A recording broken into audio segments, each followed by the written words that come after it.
A recent article published by Fidelity predicts that there's a 60% chance of a cyclical recession this year. And the article highlighted 3 reasons why this is the most likely scenario. First one is savings. Savings built up by household and corporations during the pandemic has dried up. So household spending on discretionary items will fall. So the second one is government spending.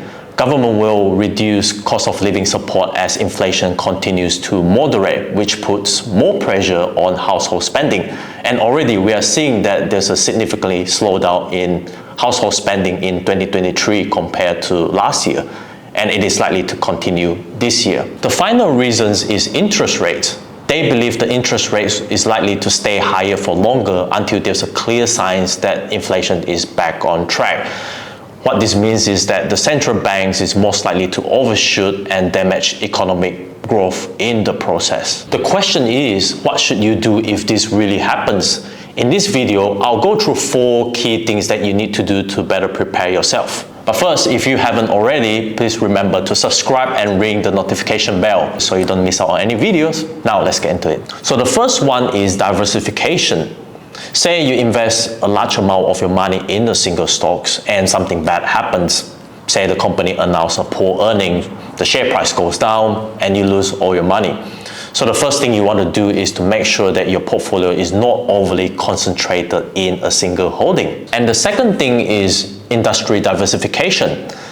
Just because your portfolio is not overly concentrated on any single holding doesn't necessarily eliminate diversification risk. If a significant portion of your holdings belongs to the same industry, your portfolio remains exposed to industry-specific risk. And this applies to risk specific to a sector, a country, or an asset class. Now, a question that most people tend to ask is how much diversification do I need? It depends on factors like your age, your risk tolerance, and the nature of the business, and so on. As a rule of thumb, the best diversification level is the one that strikes a balance between having a good night's sleep and achieving your financial goals. And I'll talk more about financial goals later in this video. If you have a Sharesight account, the diversity report shows you what I just explained earlier. You can see the weighting of each holding as a percentage of the total portfolio. Here, my top 3 are Apple, CSL, and Google. What I like about this report is you can see my top 3 holdings make up close to 50% of my entire portfolio, which you can say is fairly concentrated. You can also use this report to see industry, sector, and country diversification, just to name a few. Oh look, I got 23% of my money in technology services. That's quite high for my liking. You can also set up custom groups to reflect your own investing strategy. The custom group features lets you define asset allocation based on your unique risk profile and preferences. Here I have a custom group that segregates my holdings by dividends, value, growth, and blue chips. How often should you look at your portfolio diversification?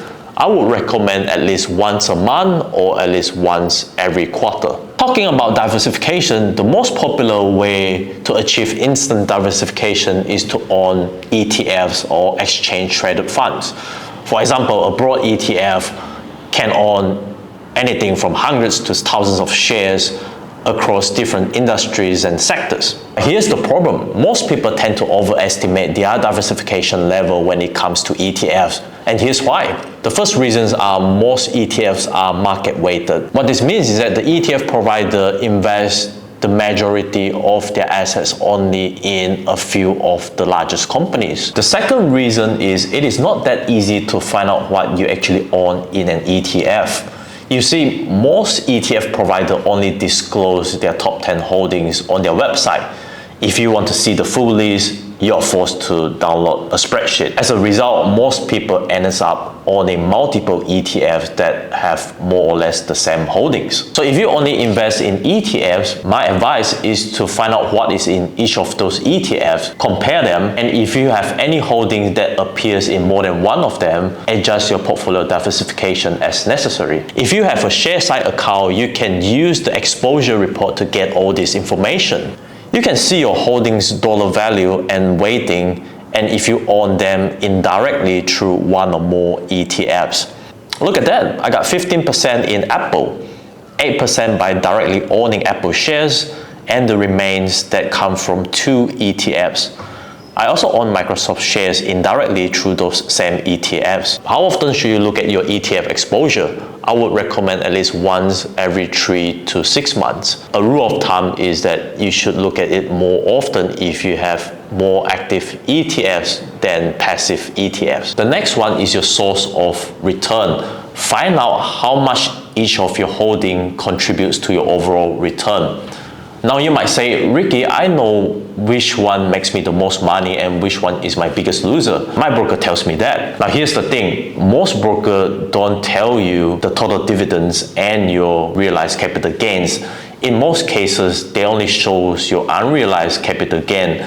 That is what you still have on hand. The reason you want to have this information is to make sure your investment choices aligns with your long-term investment strategy. The key here is that sticking to your long-term investment strategy is way more important than trying to anticipate what's going to happen to the market.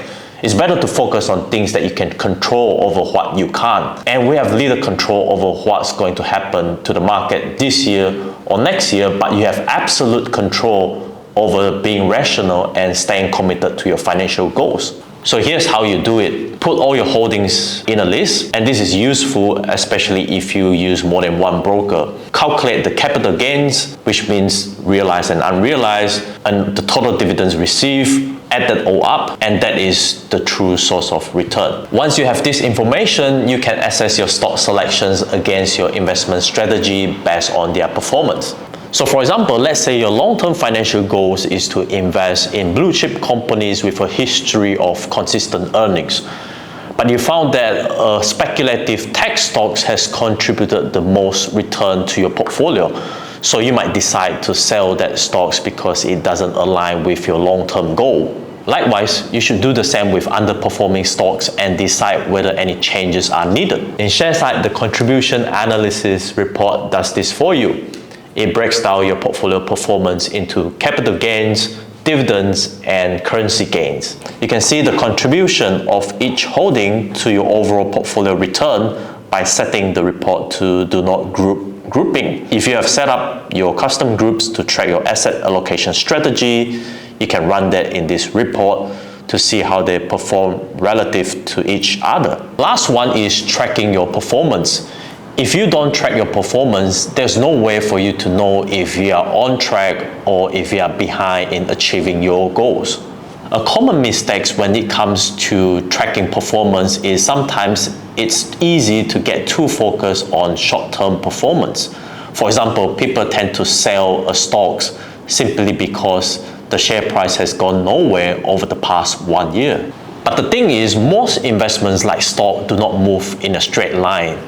It might be down for a couple of years, flat for a few more years before it doubles or triples in a short period of time. Therefore, a better way is to look at your performance from a 1 year, 3 year, and 5 year period, or if possible, even a 10-year period.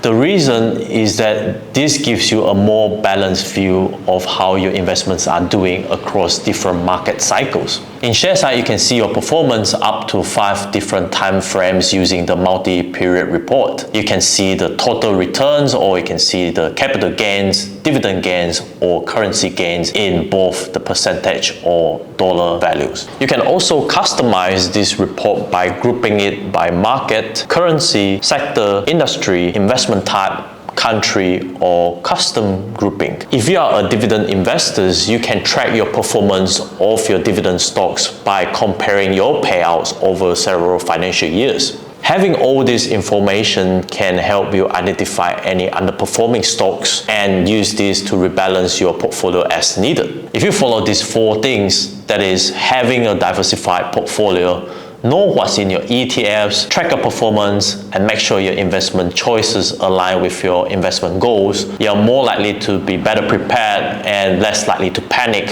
when the recession hits. There we have it. Thanks for watching this video. If you find this video insightful, please give it a thumbs up. Make sure you subscribe to our channel and follow our social media on Sharesight. See you in the next video. Bye.